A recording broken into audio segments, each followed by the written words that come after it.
అమ్మ నాన్న ఏం చేసేవారు? అమ్మ నాన్న ఏం చేసేవారు? అదే నాన్నైతే ఎక్సైజ్ కాంట్రాక్టర్. నాన్న పేరు మోహన్ గౌడ్ అండి. అమ్మగారి పేరు నందమ్మ. నందమ్మ. ఓకే, ఆ పేరుతో వచ్చిందా మీకు నందీశ్వర్ గౌడ్ అనేసి? ఆమె నందమ్మ, మా నాన్న నందీశ్వర్ అని పెట్టారు. నాన్నగారిది సొంతూరు? సో పటంచరం. అమ్మగారిది? మా అమ్మది మచిరాబాద్. ఓహో, ఇద్దరు ఇక్కడ ఈ ప్రాంతం వాసులే. మచిరాబాద్. ఎంతమంది మీరు సంతానము? మేము మొత్తం 6 అండి. మేము 2 అన్నదమ్ములము, 4 అక్క చెల్లెలు. ఓకే, అప్పట్లో సౌండ్ కాబట్టి పర్వాలేదా? ఇప్పుడైతే ఇబ్బంది అయిందా? ఏమన్నా అప్పుడైతే సౌండ్ కాబట్టి నాన్నగారు పర్వాలేదు, 4 అమ్మాయిలు 2 అబ్బాయిలు అనేది. మండల ఎలక్షన్స్ 60,000 ఖర్చు అయినాయి. మీరు నమ్మరు, 20,000 వెంగళరావు సార్ ఇచ్చింది నాకు పార్టీ ఫండ్. 20,000 ఇచ్చాడు. 40,000 మా ఇంట్లోకి ఖర్చు అయినాయి. 60,000 ఖర్చు అయినాయి. 60,000 ఖర్చు పెట్టారు అంతే. ఎంత ఇచ్చారు ఓటర్కి మీరు అప్పట్లోనే? 60,000 కదన్నా. 60,000 ఓటర్కి ఎంత ఇచ్చారు మీరు? ఏముంటాయన్నా ఓటర్కి ఇస్తాను కదా, బ్యానర్లకు, వాల్ రైటింగ్స్ కు దావత్ ఖర్చు అయినాయి. అది పెద్దగా ఇక కామన్ కదన్నా. 60,000 తోటి ఏమవుతుంది ఇప్పుడు? 60,000 అంటే మంచి మొత్తం కదా, పెద్ద మొత్తం కదా. అంటే ఇక 60,000 ఇంకా దావత్ కంటే మన ఇంట్లో సరుకు ఉండదా? మా పనే అది కదా, కళ్ళు వ్యాపారము. దానికి కావాల్సినంత సరుకు ఉండే, దుకాణాలు అన్ని ఫ్రీగా చెప్పేసినాము. అదే అదే ఫ్రీగా అయిపోయినాయి. తాగినోడికి తాగినంత పెద్ద ఖర్చే కాలే మాకు. లక్కీగా బయటపడిపోయినా. అంత వేవ్లో కూడా ఎన్టీ రామారావు గారు అంత పెద్ద నాయకుడు, మండల్ వ్యవస్థ స్థాపించిండు. బీసీ రిజర్వేషన్ కావడం వల్ల నాకు ఎంట్రీ దొరికిందన్న పాలిటిక్స్ లా. అదృష్టంతో బయటపడ్డారంటారా, నిజంగా బలం ఉంది బయటపడ్డారంటారా? 2 కలిసి వచ్చినాయి నాకు. బికాస్ బీసీ కావడం నా అదృష్టం. కాకపోతే నేను నిలబడకపోతుంటే, నేను ఇవాళ ఎమ్మెల్యే కాకపోతుంటే. వాస్తవం కదా, ఎన్టీ రామారావు గారిని కూడా నేను మొక్కాలి. బికాస్ మండల్ వ్యవస్థ స్థాపించి రిజర్వేషన్ కల్పించింది కూడా ఆయనను కూడా. మీరు ఎన్నో సంతానం నాన్నగారికి? నేను రెండో కొడుకున్నాను. నేను పెద్ద ఆయన ఏం చేస్తారు? ఆయన వ్యాపారం చేస్తారు. ఆయన వ్యాపారం అది ఆయన కూడా ఇప్పుడు అదేనా మీ కుల వృత్తేనా? లేదు, ఇప్పుడు అన్ని బంద్ చేసుకున్నారు కదా. ఏడన్నా కళ్ళు ఎవరు తాగుతారు? కష్టం ఉంది. ఇప్పుడు ఏం చేస్తున్నారు ఆయన? కాంట్రాక్ట్లా? బిజినెస్ అవి ల్యాండ్స్ ఉన్నాయి. Land builder. ఆయన రాజకీయాల్లో ఉన్నారా? లేడన్న. వాళ్ళ పిల్లలు కానీ ఎవరు లేరు. మీ సిస్టర్స్ అంతా ఎక్కడ ఉంటారు? అంతా సిటీలో ఉంటారు.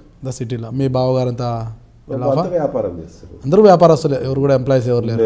ఒక ఆయన రైల్వే ఎంప్లాయీ. ఓకే, ఎక్కడ పని చేస్తారు ఆయన? మన అందరూ ఇక్కడే సిటీలోనే ఉన్నారు. అయితే మీరు మాత్రము రాజకీయాల్లోకి వచ్చారు. ఓకే. అయితే నాన్నగారు అప్పట్లోనే కళ్ళు వ్యాపారము, అరేక వ్యాపారం చేసేవారు అంటున్నారు కదా నాన్నగారు.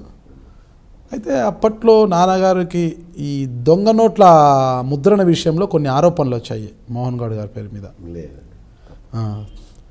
అసలు అప్పుడు ఏం తెలుసా, దొంగ నోట్లు కొట్టేయాలి అప్పుడే స్టార్ట్ అయింది. ఆ స్టార్ట్ అయినప్పుడు మోహన్ గౌడ్ గారి హస్తం ఉంది దీంట్లో అన్నది అప్పట్లో పటాన్చరు. అంత పుకార్లు. దొంగ నోట్లు చేయవలసిన అవసరం ఏముంది?